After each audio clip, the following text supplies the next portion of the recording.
강세리의 치명적 실수가 강재인의 기억을 되찾게 했다. 결국 황기찬과 강세리 모두 체포되었다. 강재인은 끔찍한 교통사고 후 모든 기억을 잃었다. 그녀의 머릿속에는 황기찬과의 행복했던 날들만이 남아있다. 하지만 그 행복은 거짓이었다. 황기찬, 그녀의 전 남편은 그녀를 배신하고 끔찍한 죄를 저질렀다. 그는 강재인이 잃어버린 기억, 특히 그의 죄악을 폭로할 수 있는 녹음 파일을 떠올리지 못하게 막으려 했다. 그래서 그는 대담한 결정을 내렸다. 강재인을 자신의 집으로 데려와 현재 아내인 강세리와 한 지붕 아래 살게 한 것이다. 황기찬의 집은 겉으로는 평온해 보였지만 그 안은 긴장과 위선으로 가득했다. 강세리는 매일 남편이 전 아내와 다정하게 지내는 모습을 지켜봐야 했다. 황기찬은 강재인의 손을 잡고 그녀의 미소에 미소로 답하며 과거의 연인을 연기했다. 강세리는 이를 억지로 참아야 했다. 그녀는 남편의 명령에 따라 아무 일도 없는 척 연기했지만 속으로는 질투와 분노가 들끓었다. 더욱 참을 수 없는 것은 강재인이 황지호와의 관계였다. 황지호는 강세리의 아들. 강재인은 지호를 진심으로 보살폈다. 그녀는 지호에게 따뜻한 밥을 해주고 함께 책을 읽으며 그의 손을 잡고 산책을 나갔다. 지호는 그런 강재인에게 점점 더 마음을 열었고 어머니인 강세리와는 점점 더 멀어졌다. 강세리는 자신의 아들이 자신을 외면하고 강재인을 덤마처럼 따르는 모습을 보며 심장이 찢어지는 듯 했다. 그녀는 점점 더 고립되었다. 가족은 그녀를 배제하고 집안은 강재인의 미소로 채워졌다. 강세리의 분노는 점점 더 깊어졌다. 그녀의 질투는 이성을 삼켰다. 어느 날 강재인이 계단 위에 서 있는 모습을 보았다. 그 순간 강세리의 머릿속에 어두운 그림자가 스쳤다. 더 이상 참을 수 없었다. 그녀는 손을 뻗어 강재인을 세게 밀었다. 강재인은 비명을 지르며 계단 아래로 굴러떨어졌다. 머리가 계단에 부딪히며 둔탁한 소리가 울렸다. 강세리는 숨을 죽이고 그 장면을 바라보았다. 그녀의 심장은 두려움과 기대로 뛰었다. 이로써 모든 것이 끝날 것이라 믿었다. 하지만 운명은 강세리의 편이 아니었다. 강재인은 기적적으로 살아남았다. 더욱 충격적인 것은 그 충격으로 그녀의 잃었던 기억이 되살아난 것이다. 은호의 죽음, 황기찬의 배신, 강세리의 음모, 그리고 그녀가 잊고 있었던 녹음 파일의 존재까지. 모든 퍼즐이 제자리를 찾았다. 하지만 강재인은 이를 드러내지 않았다. 그녀는 여전히 기억을 잃은 척 연기하며 황기찬과 강세리 곁에서 미소를 지었다. 그녀의 눈빛만이 달라졌다. 차갑고 날카로운 복수의 칼날이 그 안에 숨겨져 있었다. 강재인은 기회를 노렸다. 그녀는 황기찬이 모든 범죄의 증거를 자신의 노트북에 보관하고 있음을 알아냈다. 그 노트북은 황기찬이 항상 곁에 두는 물건이었다. 그녀는 치밀한 계획을 세웠다. 어느 날 저녁, 강재인은 가족을 위해 식사를 준비했다. 그녀는 미소를 지으며 유리에 약을 섞었다. 수면제였다. 식탁에 둘러앉은 황기찬, 강세리, 그리고 지호는 아무 의심 없이 밥을 먹었다. 곧 그들은 깊은 잠에 빠졌다. 집안이 고요해진 순간 강재인은 행동에 나섰다. 그녀는 황기찬의 방으로 들어가 그의 노트북을 열었다. 비밀번호를 알아내는 데는 시간이 걸렸지만 그녀의 집요함은 모든 장애를 뚫었다. 화면에 드러난 파일들은 충격적이었다.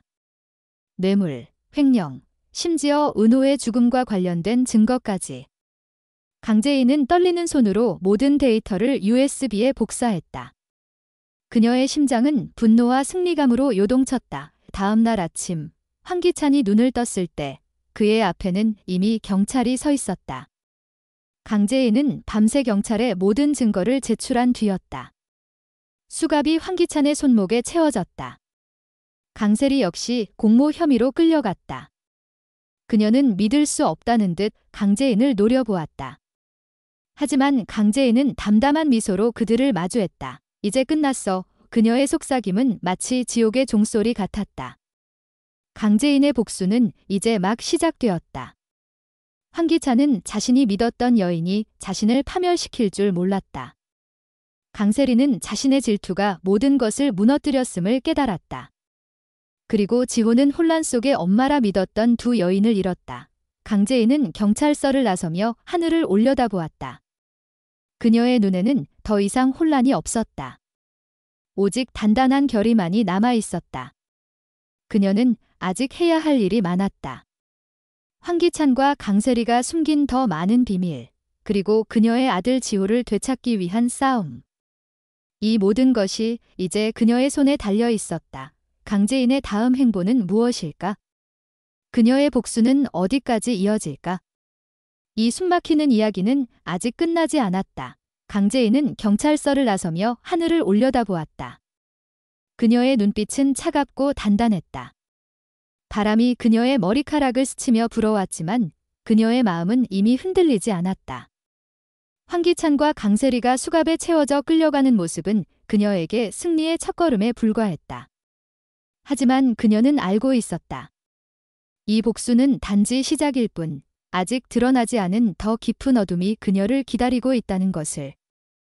황기찬의 체포는 세상을 뒤흔들었다. 뉴스는 그의 뇌물과 횡령 스캔들로 떠들썩했고 그룹의 주가는 곤두박질 쳤다. 하지만 강재인은 만족하지 않았다. 그녀가 복사한 노트북의 데이터는 단지 빙산의 일각이었다. 황기찬의 범죄는 단순한 개인적 욕망이 아니었다. 그 뒤에는 더 큰 세력이 있었다. 그리고 그 세력은 강재인이 다시 무대로 돌아온 것을 결코 반기지 않았다. 며칠 후 강재인은 황지호를 데리고 작은 아파트로 이사했다. 그녀는 지호를 보호하기 위해 모든 것을 걸었다. 지호는 혼란스러워했다. 엄마. 아니, 아줌마. 왜 우리 집이 아니에요? 그의 떨리는 목소리에 강재인의 가슴이 아렸다. 하지만 그녀는 단호하게 대답했다. 지호야, 이제부터 내가 널 지킬 거야. 아무도 너를 다치게 못해. 그녀의 말은 다짐이자 맹세였다. 그러나 평온은 오래가지 않았다. 어느 날 밤, 강재인이 지호를 재우고 돌아서던 순간 아파트 문이 세게 두드렸다. 문을 열자 낯선 남자가 서 있었다. 그의 얼굴은 차갑고 손에는 검은 서류 가방이 들려 있었다. 강재인 씨, 우리와 대화가 필요합니다. 그의 목소리는 얼음처럼 싸늘했다. 그는 자신을 최 변호사라고 소개하며 황기찬의 파트너를 대변한다고 했다. 당신이 가진 USB, 그걸 넘기면 지호를 안전하게 지킬 수 있습니다. 강재인은 즉시 위협을 감지했다. 그녀는 미소를 지으며 대답했다. 변호사님, 제가 가진 건 아무것도 없어요. 착각하신 거예요. 하지만 그녀의 눈빛은 단호했다. 문을 닫으려는 순간 최 변호사가 손을 뻗어 문을 막았다. 강재인 씨, 이건 경고입니다. 그들이 당신을 그냥 두지 않을 거예요. 그의 말은 마치 칼날처럼 날카로웠다. 강재인은 잠을 이루지 못했다. 최 변호사의 말은 그녀의 머릿속을 맴돌았다. 그들이 누구인지 그녀는 이미 짐작하고 있었다. 황기찬의 배후에 있는 거대한 조직, 그의 범죄를 가능케 했던 힘, 그들은 황기찬이 무너진 지금 그녀를 새로운 표적으로 삼고 있었다.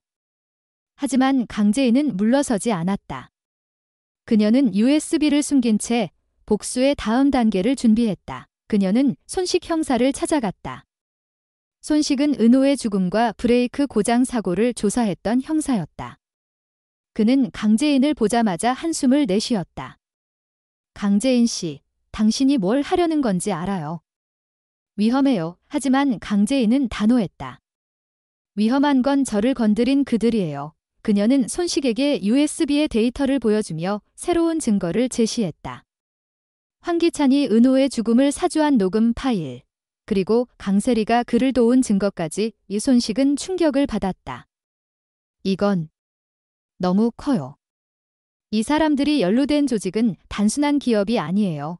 그는 그녀에게 조용히 경고했다. 당신 목숨이 위험할 수도 있어요. 하지만 강재인의 눈빛은 흔들리지 않았다. 그들이 내 인생을 망쳤어요. 이제 내가 그들을 무너뜨릴 차례예요. 한편 강세리는 구치소에서 석방되었다. 황기찬의 변호사가 그녀의 보석금을 지불한 것이다. 그녀는 자유의 몸이 되자마자 복수를 다짐했다. 강재인을 향한 그녀의 증오는 이미 이성을 초월해 있었다. 강세리는 비밀리에 최 변호사를 만났다. 그 여자를 없애야 해. 이 무슨 수를 써서라도. 그녀의 목소리는 도끼로 가득했다. 최 변호사는 고개를 끄덕이며 말했다. 걱정 마세요. 이미 계획이 진행 중입니다. 강세리는 강재인의 새 아파트 근처를 배회하며 그녀의 일상을 감시했다. 그녀는 지호를 납치해 강재인을 협박할 계획을 세웠다. 하지만 그녀는 몰랐다. 강재인이 이미 그녀의 모든 움직임을 예의주시하고 있다는 것을. 강재인은 지호를 보호하기 위해 아파트 주변에 감시 카메라를 설치해 두었다. 강세리의 그림자가 카메라에 잡힌 순간 강재인은 그녀의 계획을 알아챘다. 강재인은 지호를 안전한 곳으로 옮긴 뒤 강세리를 유인했다. 한적한 공원에서 강세리를 마주한 강재인은 담담한 목소리로 말했다.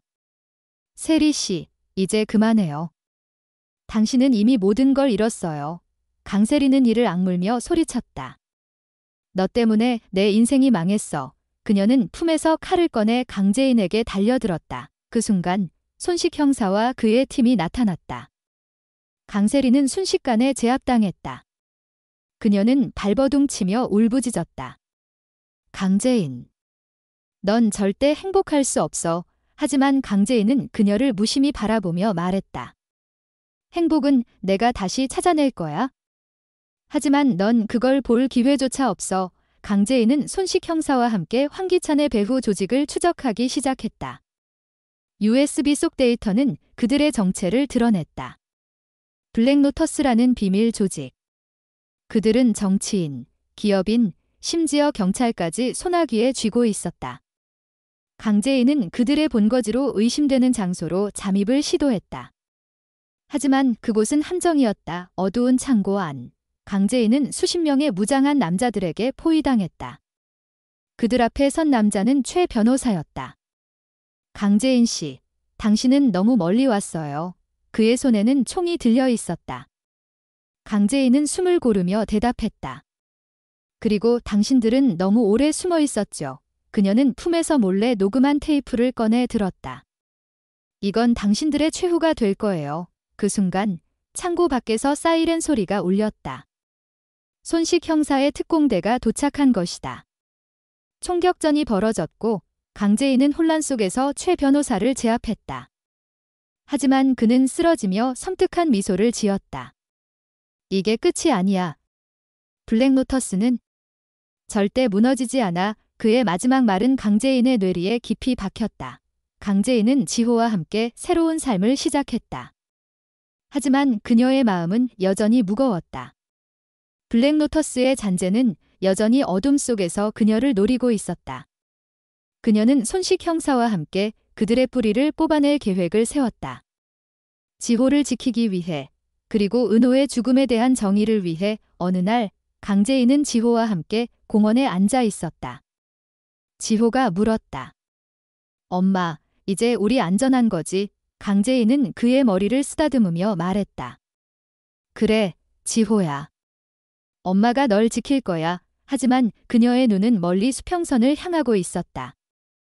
어딘가에 숨어있는 적을 향한 그녀의 복수의 칼날은 아직 무뎌지지 않았다. 강재인은 지호의 손을 꼭 잡고 공원을 떠났다.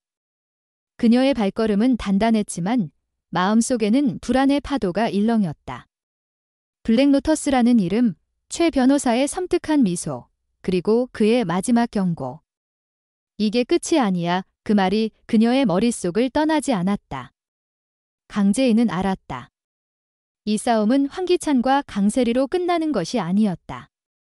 더 깊은 어둠이 그녀를 기다리고 있었다. 그날 밤, 강재인은 지호가 잠든 방을 확인한 뒤 거실로 나왔다. 그녀는 USB를 손에 쥐고 노트북 앞에 앉았다. 화면에 떠오른 파일들은 블랙로터스의 실체를 드러냈다. 정치인, 기업인, 심지어 법조계까지 얽힌 거대한 네트워크. 그 중심에는 회장이라는 이름 없는 존재가 있었다. 강재인은 이를 손식 형사에게 넘기려 했지만 직감이 그녀를 멈췄다. 아직은 때가 아니야. 그녀는 속삭였다. 그 순간 창문 밖에서 미세한 소리가 들렸다. 바람 소리가 아니었다. 누군가가 어둠 속에서 그녀를 지켜보고 있었다. 강재인은 본능적으로 불을 끄고 바닥에 몸을 낮췄다. 심장이 쿵쾅거렸다. 그녀는 조용히 지호의 방으로 이동해 문을 잠갔다. 누구지? 그녀는 숨을 죽이며 창문 틈으로 밖을 살폈다. 어둠 속에서 검은 그림자가 움직였다. 그리고 그녀의 전화기가 진동했다. 발신자 불명. 그녀는 망설이다 전화를 받았다. 강재인 씨, 너무 깊이 파고들지 마세요. 낮고 음산한 목소리가 수화기 너머에서 들렸다. 지호를 잃고 싶지 않다면 전화가 끊겼다. 강재인의 손이 떨렸다. 분노와 두려움이 뒤섞였다. 하지만 그녀는 물러서지 않았다. 날 협박한다고? 그럼 내가 먼저 찾아가 줄게. 그녀는 이를 악물며 다짐했다. 다음 날 강재인은 손식 형사를 비밀리에 만났다. 그녀는 USB의 데이터를 복사해 넘기며 말했다. 이건 블랙로터스의 일부예요. 하지만 전부가 아니에요. 그들을 무너뜨리려면 회장을 찾아야 해요. 손식은 심각한 표정으로 고개를 끄덕였다. 강재인 씨, 이건 당신 목숨을 건 싸움이에요. 그래도 계속할 건가요? 강재인은 단호히 대답했다. 은호를 잃었을 때 전 이미 모든 걸 걸었어요. 그들은 블랙로터스의 본거지로 의심되는 장소를 알아냈다. 서울 외곽의 폐공장. 강재인은 손식의 경고를 무시하고 직접 잠입을 결심했다. 그녀는 검은 후드를 쓰고 어둠 속으로 사라졌다. 폐공장 안은 음산한 기운으로 가득했다. 녹슨 철골과 낡은 기계들 사이로 희미한 불빛이 새어나왔다. 강재인은 조심스럽게 움직이며 녹음기를 켰다. 그녀는 증거를 확보해야 했다. 그러나 그녀가 미처 깨닫지 못한 함정이 기다리고 있었다. 갑자기 불빛이 꺼지며 어둠이 그녀를 삼켰다. 발소리가 다가왔다. 강재인, 여기까지 오다니 제법이군. 낯익은 목소리였다. 최 변호사였다. 그의 뒤에는 무장한 남자들이 서 있었다. 회장은 내가 가진 걸 원해? USB를 내놔. 강재인은 침착하게 대답했다. 내가 왜 그래야 하지? 너희는 이미 끝났어. 그 순간 굉음과 함께 공장 문이 부서지며 손식의 특공대가 돌진했다. 총격전이 벌어졌다. 강재인은 혼란 속에서 최 변호사를 향해 달려들었다. 그녀는 그의 손에서 총을 빼앗고 그를 바닥에 쓰러뜨렸다. 회장이 누군데? 그녀가 소리쳤다. 최 변호사는 피를 흘리며 웃었다. 넌 절대 그를 못 이겨. 그의 말이 끝나기 전에 의식을 잃었다.